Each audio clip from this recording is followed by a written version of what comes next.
Lara and the Mountain Lion. Listen. Lara is my mother's best friend. She's a vet. That's a doctor who looks after sick animals. I want to be a vet too. One day I asked her, "Why did you decide to be a vet, Lara?" "It's a strange story," she answered. "When I was your age, I had no brothers or sisters to play with. So in the winter holidays, I stayed with my 3 cousins who lived high up in the mountains. They were tall and strong and could ski very fast. They were very good at climbing too, but I couldn't ski or climb. My legs weren't strong enough.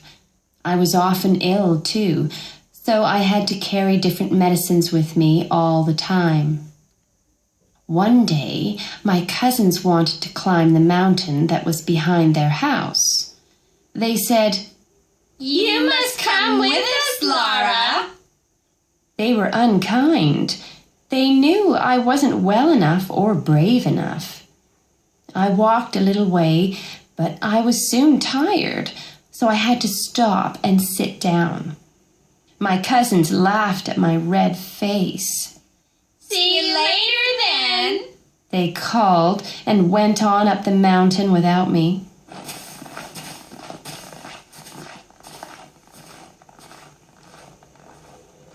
I started to feel better after a few minutes, but then I heard an animal behind me. I felt a big, warm, furry, soft face on my shoulder. It was a mountain lion. "Wow," I said. I was very afraid. Lara said, But I couldn't run away because my legs still felt weak. So I just sat there. The lion opened its mouth. "Oh no," I said. And said, "Oh, I've got a terrible toothache." Well, I knew all about toothache because I often had that. So I gave it some medicine that was in my jacket pocket. Lara said. I laughed and said, "I don't believe you, Lara." Why not? She asked. Strange things happen in the world all the time. The lion and I sat and talked about cakes and snakes and other things. And after a few minutes, it said, "My tooth's feeling much better now, but I've got a very bad stomachache. I ate too much food after I woke up this morning." I often had stomachache, so I had a bottle of stomachache medicine in my rucksack.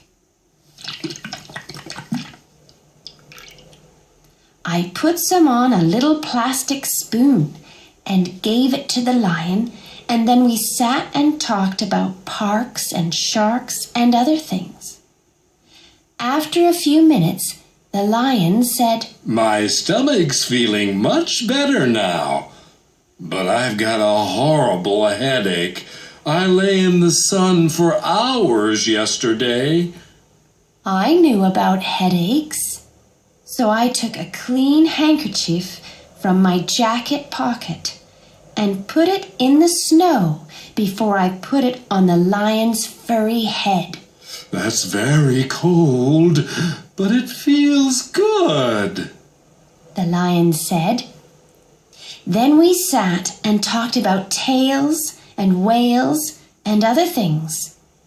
But suddenly, the lion jumped up and said, "I'm feeling great now. What shall we do next?" I pointed at the mountain.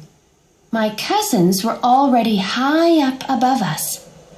"Can you take me up to the top?" I asked. "Sure," It said. "You can ride on my back, no problem." So I jumped on its back and put both arms round its neck. The lion ran faster than the wind, It's really wonderful to ride on a lion's back. Have you ever done that? Lara asked me. No, I said, and laughed. Well, you must try it one day. But we have to finish the story. When the mountain lion and I arrived at the top, I got off its back. And it disappeared into a dark cave. Soon after that, my cousins arrived. They were very surprised when they saw me. What happened next? I asked. Well, said Lara, they never laughed at me again. And every year I went back to the place where I met the lion, and it came to talk to me again. Sometimes I took it more medicine, and I often rode on its back in the snow. We became great friends, and I knew that I wanted to be a vet one day. So that's the answer to your question. Lara waited for a minute and then laughed. I'm sorry, she said. It's just a story. But then she turned round and looked at a photo on her desk. It was of a little girl and a mountain lion. They were sitting on a rock in the snow, and the lion had its big, soft, furry face on her shoulder. Lara turned back and smiled at me. Now I must work, she said. Would you like some more orange juice before you go?